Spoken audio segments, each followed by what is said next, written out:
Calling all detectives.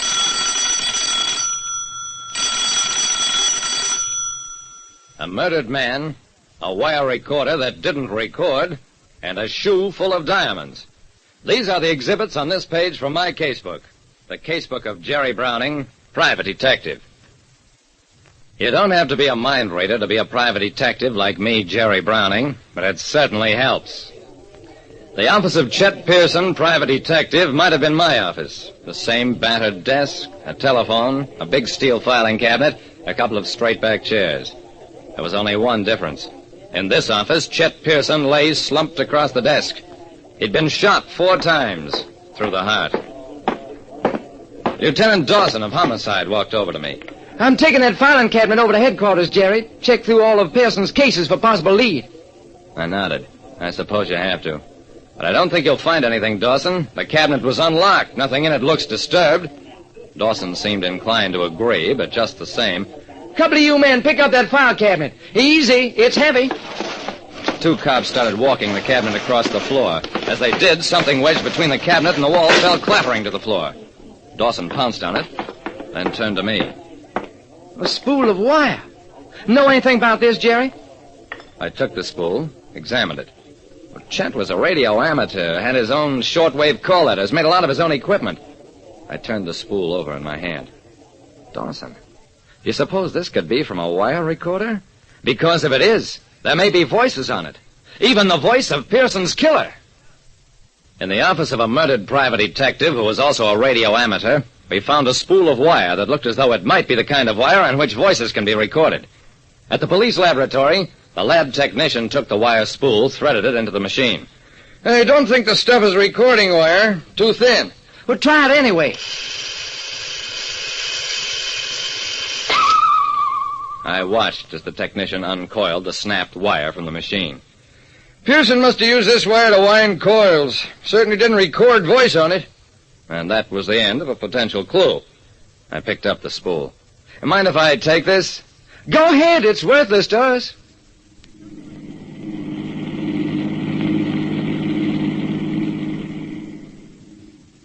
With the wire in my pocket, I went on back to my office, sat down at my own battered desk, stared at my own filing cabinet and straight-back chairs. Not much to show for 10 years of risking your life. But then I never knew an honest private detective who got rich from his work. Chet Pearson was honest. And at the end of the road, all he got was 4 slugs in his heart. As payment in full. That and a little short-wave station that he'd mostly built himself. An idea stirred at the back of my head.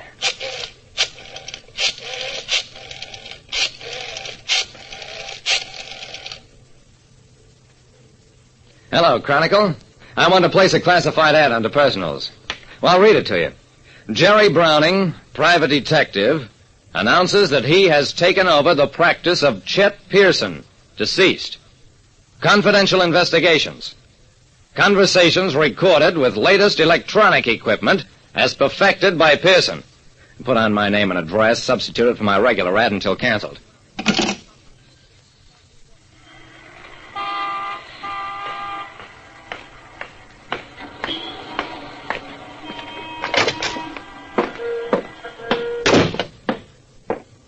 The clerk in the radio parts store thought I was crazy.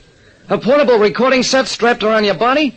Well, sure, it could be done, but with batteries that are way over 50 pounds, and it looked like a radio set with shoes. 2 hours later, I had a lapel microphone with wires leading from it to an arrangement of coils and miniature batteries strapped around my waist. Best of all was a little housing containing a tiny spool of recording wire that wound from one reel onto another when I pressed a button in my pocket. You understand it's not doing anything, just winding from one side to the other. That dough guys will spend just for a laugh.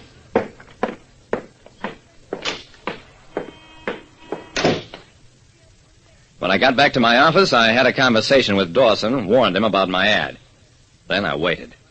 The ad got almost immediate results. People for whom Pearson had worked and who assumed I'd made some sort of arrangement with his heirs to buy his practice. I stalled all offers of cases until Jonathan T. Olcott arrived. He was tall, suave, and bulged suspiciously in the vicinity of his left armpit. Mr. Browning, I'm a dealer in precious stones. And my business is of such a nature that I occasionally require proof of certain conversations. I leaned back in my chair. I know all about you, Mr. Olcott. Pearson left a spool with part of a conversation you had with him recorded on it. I eased my jacket open, let Olcott look at the apparatus. See that wire turning? It's recording our conversation through this lapel microphone, just like Pearson always did with his visitors. Olcott's hand slipped inside his jacket and came out with a revolver. I ignored it. In fact, I laughed right out loud. Wait a second, till I disconnect this thing and get it off. I removed the belt from around my waist, tossed it on my desk. That's better. I looked up at Olcott. And don't you think you better put that gun away? After all, the other spool isn't here. I've got that one in a vault. Olcott hesitated, lowered the gun. You're sure that thing is disconnected? I nodded, showed him that the wire wasn't turning anymore. You can talk freely now, but you'd better talk money. Olcott smiled with approval. I like a smart man. And you're what? If Pearson had been smart, he'd still be alive. He slipped the gun back into its holster. I won't make any offer for the wire, but you can work with me. I frowned. I need money fast. This stuff was expensive. You'll make 10 grand on the first job. The Mocambe Queen is docking tomorrow. 2 sailors are carrying 20 uncut diamonds in false linings of their shoes. They'll have shore leave about 10:30. We'll be waiting for them. I got up, sauntered around the desk. We sure will. 2 cops walked in, strode over to Olcott, yanked him to his feet, snapped handcuffs over his wrists. So he fell for the old dictograph trick. A smart hijacker like that. I glanced at the junk on my desk.